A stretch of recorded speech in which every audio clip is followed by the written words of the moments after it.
Hello and welcome to the Afrocentric Woman. I wanted to do a quick live to explain something that I have discovered over the years. I'm going to give you a little quick story time and then I'm going to explain it.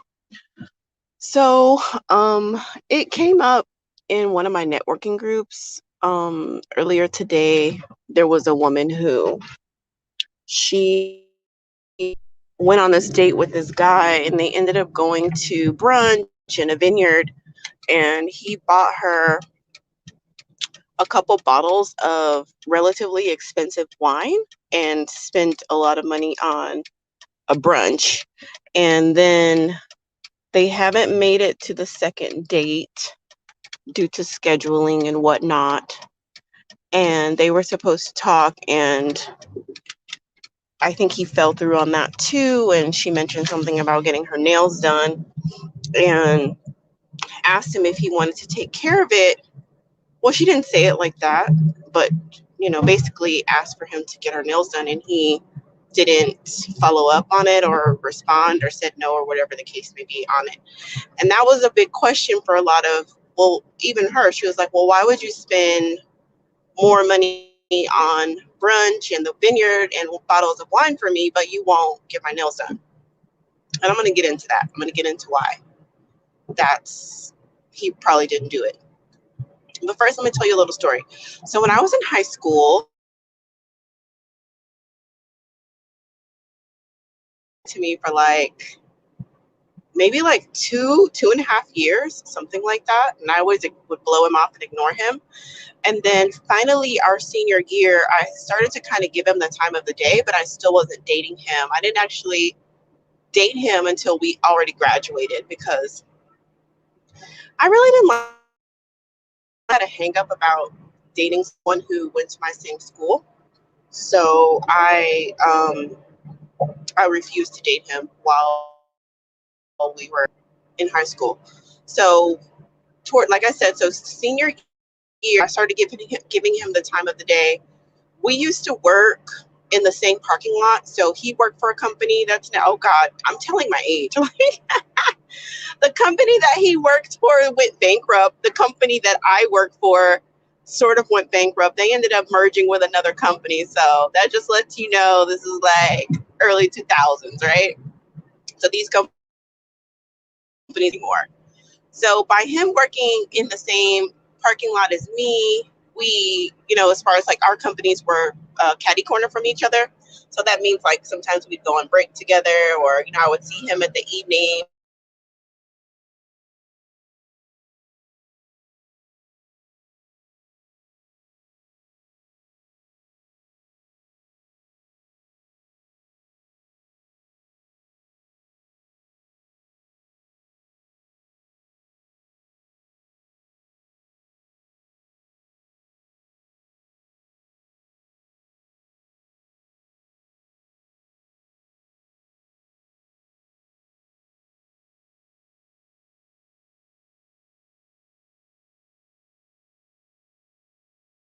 He was working, and part of his job was a commissions-based job, and he was a pretty decent salesman. So I just didn't understand why he just wouldn't pay for the cap and gown. And also, we were ordering invitations and some other memorabilia related to graduation from high school. So I told him, I was like, well, I'll pay for your cap and gown because that's the most important thing. You don't need the rest of the stuff, but you absolutely need the cap and gown. Just pay me back on Friday when we get paid. And he said, okay. So I paid for his cap and gown. I wrote him a check. Again, I'm telling my age. Like, nobody writes checks anymore. But I wrote a check to the company that was handling um, the cap and gown.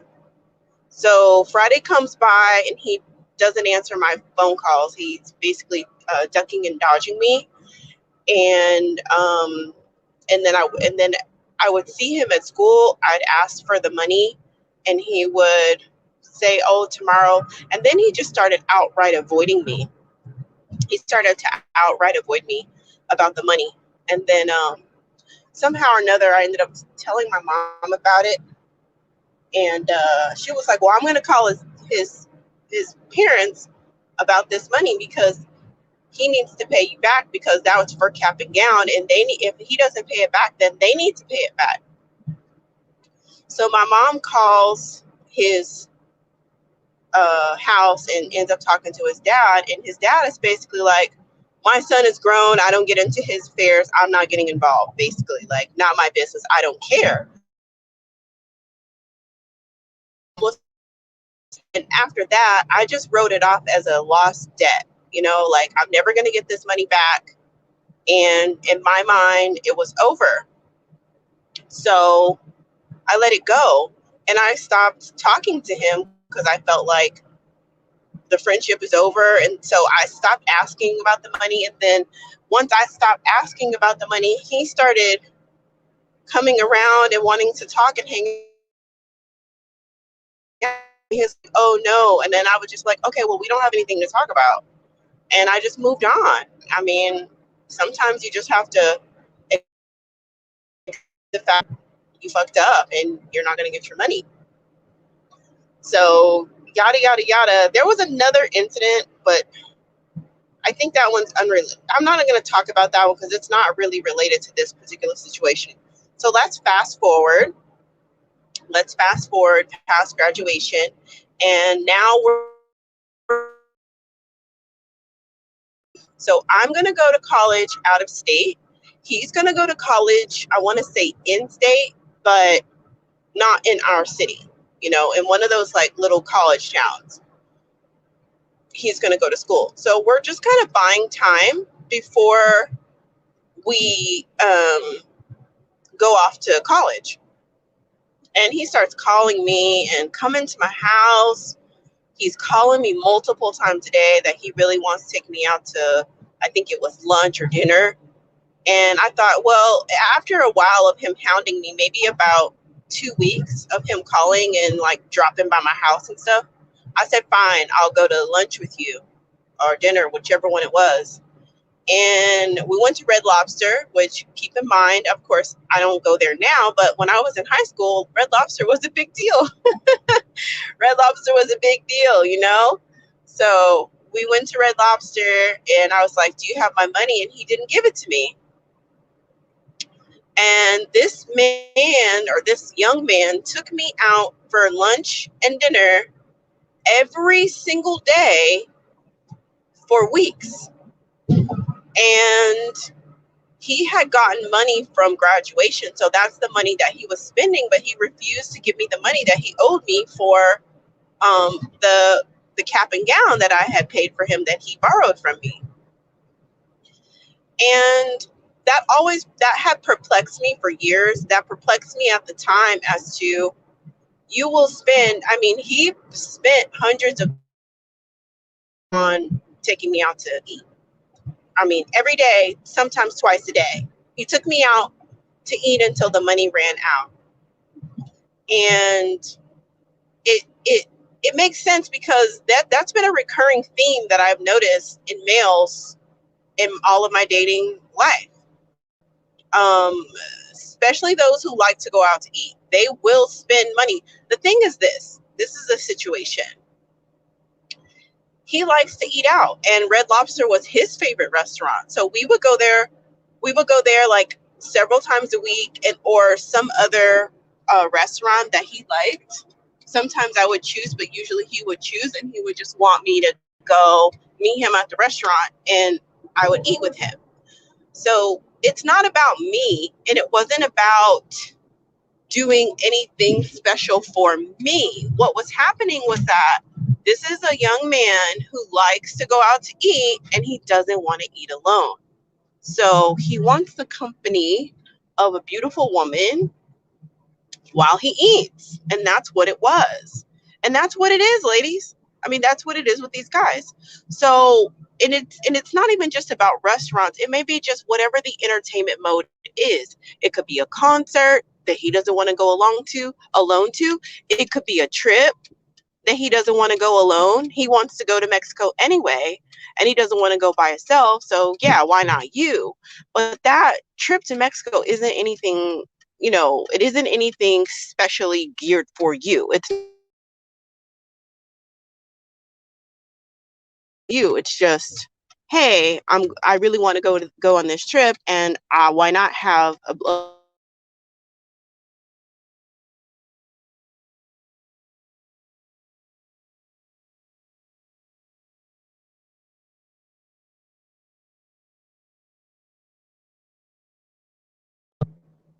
when it comes to men spending money on you, because I mean, I've had both situations and everything in between. I've had men just give me money. Here, do what you want with this money.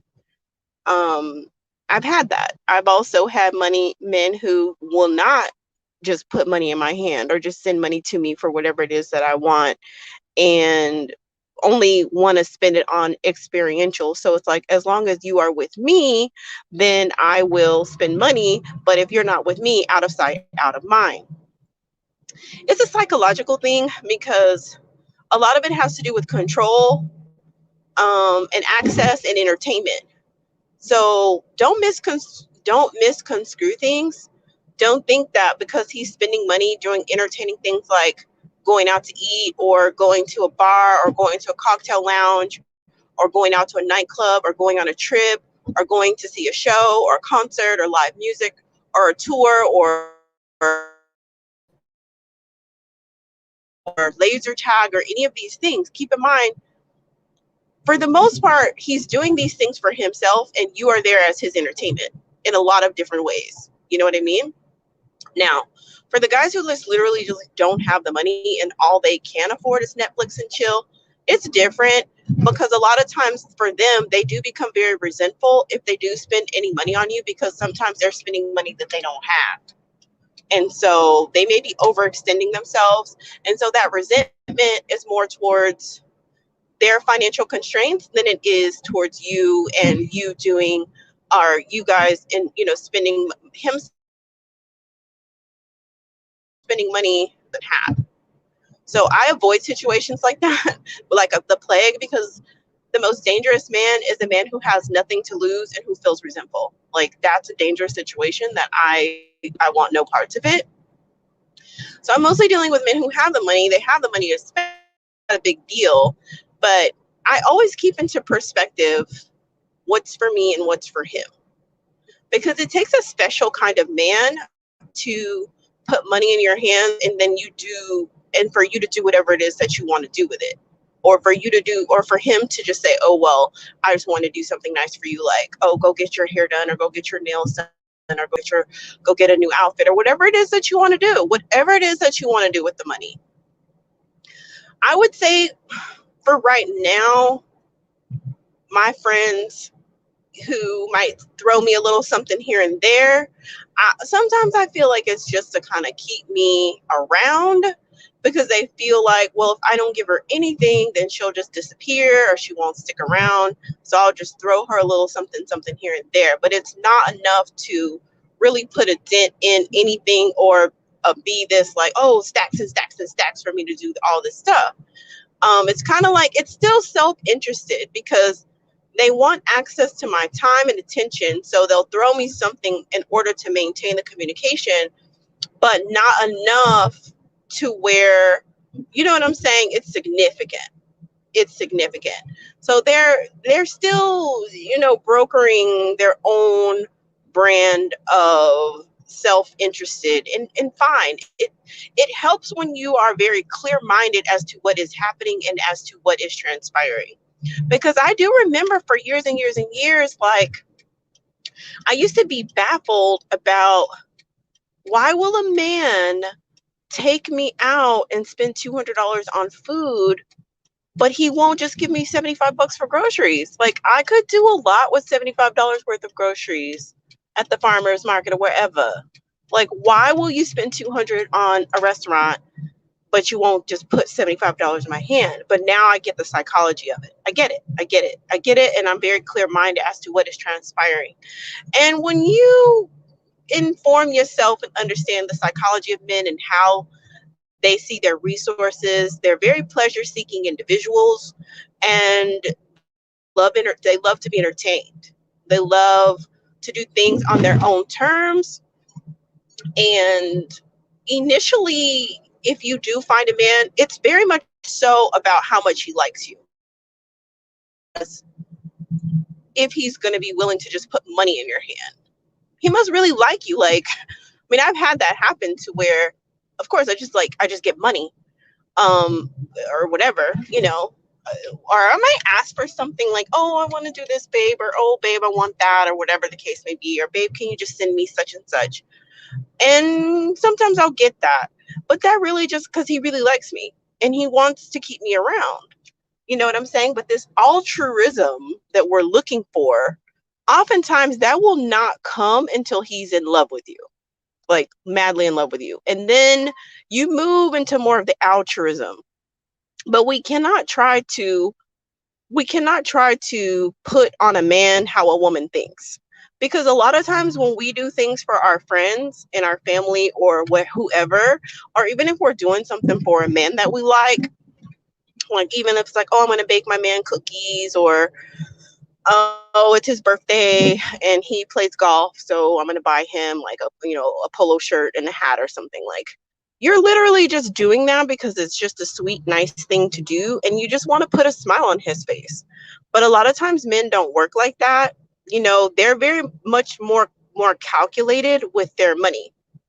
And I remember back in the day, before I really had the mindset that I have now, I remember being so frustrated and angry with strippers.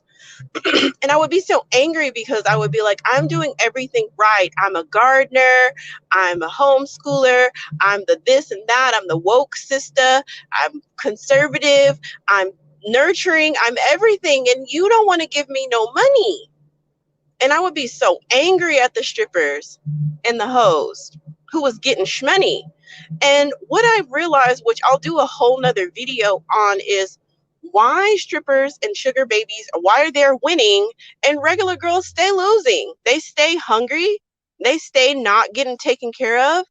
They stay looking crazy, and their man will not give them $5, and you will bust your ass cleaning up your man's house, cooking him a home cooked meal and busting it wide open, and you're coming up empty handed. But he'll go spend $1,000 at the strip club with his homeboys because men pay for entertaining situations. That's just the bottom line. And the quicker that you embrace and understand that, the quicker that you're going to be able to get into the game and get some resources for yourself and for your household. Because as long as you try to superimpose how you want men to be and how you want them to think and how you think that they should spend their resources, you're going to come up empty-handed. You're going to come up short. You have to understand that, yes, they will go spend 1,000, 2,000, 3,000, 4,000 in Vegas at the strip club and on different random women because they're having an experience. It's not even about, oh, this woman is going to take this money and invest it in her business, or this woman is going to do. They don't care. It's for the pleasure of that night. It's for the entertainment value of that night. It's because he got to look good in front of his friends, making it rain on somebody. You know what I mean? So it's not even anything special about her. Her name could be Sally, Jenny, Tanya. It doesn't matter. Doesn't matter. It's not about her. It's about the whole ambiance. It's about the whole experience. So once you start really understanding that, you will understand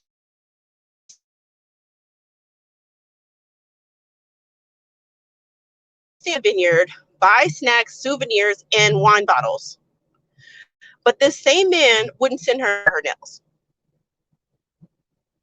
You see what I mean? Like, you'll get to the point where you'll really start to understand the psychology of it and understand how can you find a man who is going to like you enough and be entertained enough by you to give you money.